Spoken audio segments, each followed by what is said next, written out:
ओम शांति। गणेश चतुर्थी की आप सभी को मंगलमय हार्दिक शुभभावना और शुभकामना।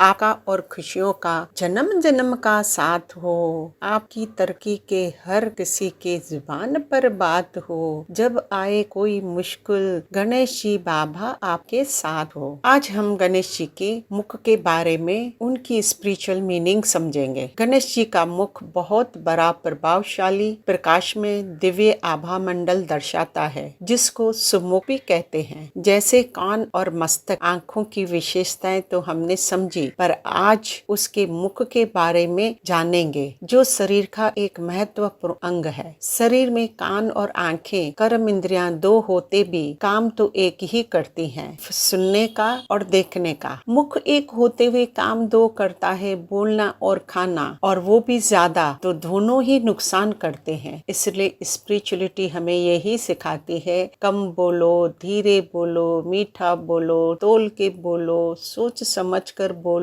और अगर जरूरत नहीं है तो बिल्कुल ही नहीं बोलो। जितना कम बोलेंगे उतना ही अच्छा। अगर कोई भी काम हम इशारों से करा सकते हैं उतना ही ज्यादा फायदा। हमें अपने मधुर वाणी से सबको सुख देना है। हमेशा याद रखें, भाव संभलने से संभलता है मन, शब्दों को संभालने से संभलती है वाणी, बातें और व्यवहार संभलने से संभलते हैं रिश्ते। अगर हम अपने संबंधों में सद्भावना, शुद्धता और मधुरता लाना चाहते हैं तो हमारी वाणी में मधुरता लानी अति आवश्यक। वाणी और बोल ही एक ऐसे शस्त्र हैं जिसमें हमें बड़ी सावधानी से उपयोग करने चाहिए, क्योंकि वो ही जीवन में अनमोल निधि है। हमने अपने वाणी को सौंदर्य बनाना है, क्योंकि हर इंसान की पहचान तो उसके बोल पर होती है। शब्दों का वजन तो बोलने वाले के भाव पर आधारित है। एक शब्द मंत्र हो जाता है और दूसरा तीर कमान। वाणी ही व्यक्ति का परिचय कराती है। मेहनत करें तो धन बढ़े, सब्र करें तो काम बढ़े, मीठा बोले तो पहचान, वाणी और इज्जत करे तो नाम। यदि आपके चंद मीठे बोल से किसी का रक्त बढ़ता है तो यही रक्तदान है। यदि आपके द्वारा किसी की पीठ थपथपाते उसकी थकावट दूर हो जाती है तो ये भी श्रमदान है। कबीर की वाणी है, ऐसी वाणी बोलिए मन का आपा खोए, औरों को शीतल करे आपो ही शीतल होए। मन और अहंकार का त्याग करके ऐसी वाणी से बात करें कि औरों के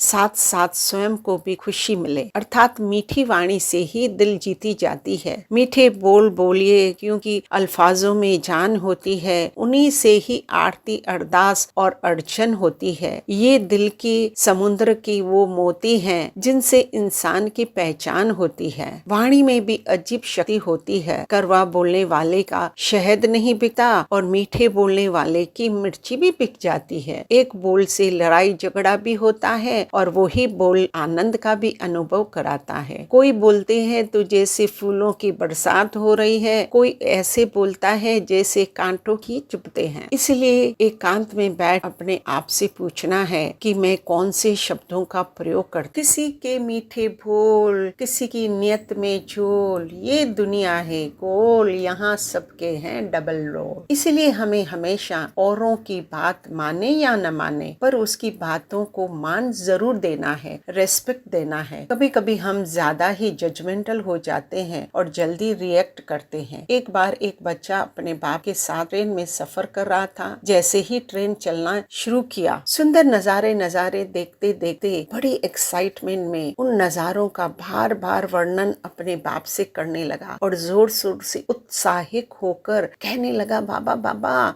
जरा देखो बाहर कितना कितना न सुंदर नजारा है। देखो देखो ये नदियाँ, ये पहाड़, ये रंग बिरंगी फूल कितने न सुंदर लग रहे हैं। उसके सारी बातें सुनकर तो उसके पिताजी तो बड़े ध्यान से सुनकर खुश हो रहे थे, पर उसके जो आसपास बैठे यात्री उनको इतना एक्साइटेड जोर जोर से सुनते देख थोड़ा इरिटेट हो रहे थे। आखिर में उनके सब्र का बांध टूट गया। तभी वो उसके पिताजी को कहने लगे कि आप इस बच्चे का इलाज क्यों नहीं कराते हो, इसे किसी अच्छे डॉक्टर को क्यों नहीं दिखाते हो। उस पर उसके पिताजी ने जवाब दिया कि अभी अभी हम हॉस्पिटल से वापस आए हैं, अभी ही उसका इलाज कराया है। आज पहली बार ही इसने इस संसार के सुंदर नजारों का एंजॉय कर रहा है। इसकी आंखों का ऑपरेशन आज ही सक्सेसफुल हुआ है। जैसे ही सभी यात्रियों ने ये शब्द सुने तो इमीडिएटली चुप हो गए। देखा, कभी कभी हम भी हमारे जीवन में कई ऐसी बातें, परिस्थितियां, परेशानियां आती है, तब हम भी जाने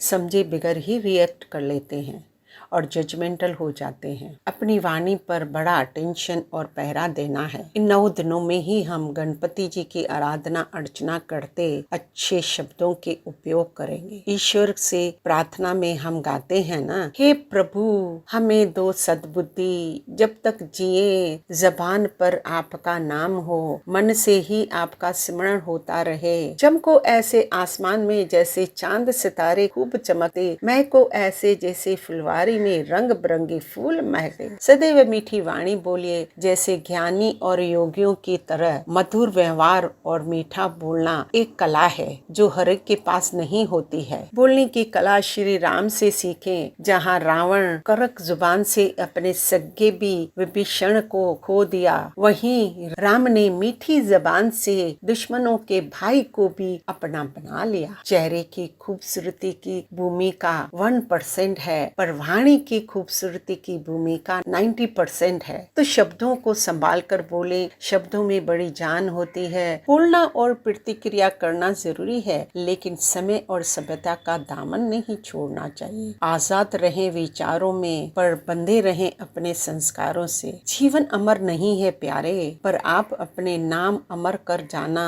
तुम अपने अनमोल बोल से। ये हम आज दृढ़ संकल्प करते हैं कि हम वाणी के जरिए मधुर, पॉजिटिव, पावरफुल, सुखदायी, ज्ञान युक्त और श्रेष्ठ बोल ही बोलेंगे। फिर मिलेंगे कल हम गणेश जी की एक नई विशेषता के साथ और नई शिक्षा के साथ। ओम शांति शांति शांति शांति।